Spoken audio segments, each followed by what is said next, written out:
As the latest of a glut of horror titles coming out this past month, Observation's got plenty of competition for your attention, but it's also got a pretty unique premise. It puts you in control of a space station AI of dubious loyalty and sanity. It's 2001: A Space Odyssey, except you get to play HAL, and if that doesn't sound cool to you, I don't know what would. But concepts only get so far, so let's dive in and talk execution.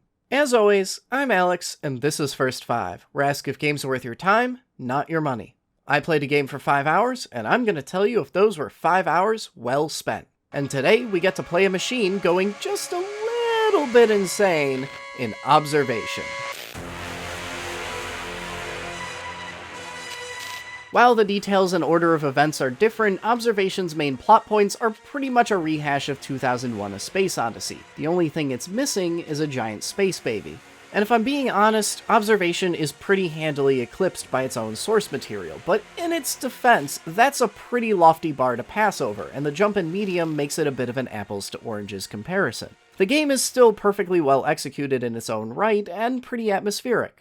You play the part of Sam, the AI operating the space station Observation, and you've been having a rough time of it lately. Something has gone wrong and severely damaged the station, you've been disconnected from most of your systems, and your logic core might be just a little bit on the fritz. Observation immediately partners you up with Emma Fisher, one of the scientists on the station, in her attempts to stabilize it. Emma is more or less this story's protagonist, and as the ship's AI, you're effectively the executor of all her plans, the muscle to her brains. While Emma inputs commands and races to extinguish fires, you facilitate her every action by opening doors, manipulating subsystems, and providing critical information she needs. And while Emma herself might not be particularly fleshed out as a character, the game does a great job working up this partner dynamic, as well as the spoilery ways it continues to manipulate and strengthen that bond as the game goes on. Your relationship with Emma is the heart of this game, and whether it successfully sells you on that bond or not is probably what will make or break it for you. But the wrinkle in all of this is that you may not be Emma's loyal companion forever, as the game starts with you receiving a single mysterious command: bring her. And, well, there's only one her around, so some of Observation's tension arises from wondering if there's going to come a point where you're going to be forced to stick the knife in your only friend's back. The rest of Observation's tension arises from the unknown. This isn't a horror game that revels in blood or jump scares, it's on the more existential end. The dread stems from being in the dark, from feeling that you're hurling inevitably towards a confrontation with something, but have uncomfortably little understanding of what that something is. It's alien and completely beyond you, and it wants you to bring someone to it to do God knows what. And that's all a pretty good setup, but how does it play? And the answer is, kinda like if WarioWare minigames actually had context. It's a lot of simple one-button commands, like this bit where you check your memory storage by holding W a few times. Mechanically, it's nothing too deep, but more importantly, it's always contextual.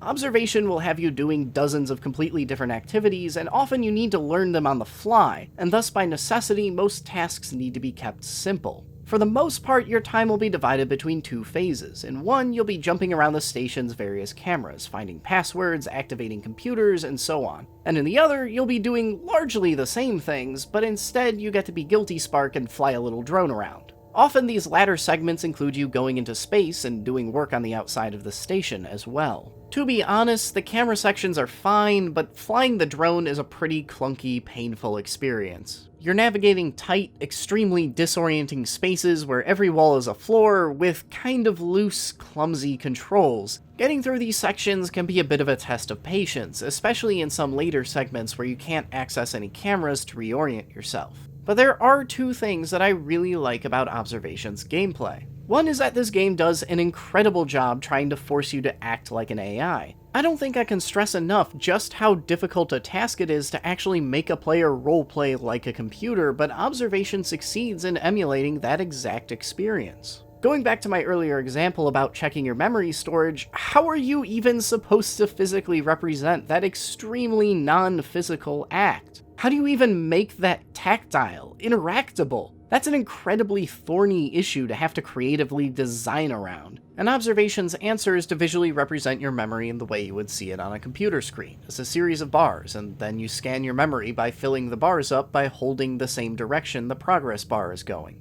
And you know what? That answer's good enough for me. The second praiseworthy thing about Observation's gameplay is how the game tutorializes and expands your mechanical repertoire over time. You start out trapped in a single section of the space station, learning the absolute basics, and slowly as you progress through the entire game, you gain more and more functions and access to increasingly large swaths of the base. There's still a little bit of squandered potential here, as you only return to most old areas or reprise old mechanics once in the entire game, but here again, the game manages to successfully give you that feeling of being an omnipresent machine that can flit its attention around the entire station anytime it wants, without the disorientation that would have come from having the entire thing just thrust at you wholesale. But it's time to start wrapping this up, so what do you get out of 5 hours with Observation? Well, I hit the credits with about a half hour to spare, so the answer is pretty much everything. But if you did have more interest in incessantly hunting down audio logs than I did, you might not quite make it in 5 hours. But in that time, I enjoyed a majority of what I played. This is a game that's more than just the sum of its parts. Individually, each element, particularly the story, might feel a little underwhelming, but interweaved together, they create something wonderfully atmospheric and unique. At times, Observation can feel plodding, and at others a little thin, but as a composite experience, it's still well worth checking out, doubly so if you want a unique game that lightly nudges at the edges of what the medium's capable of.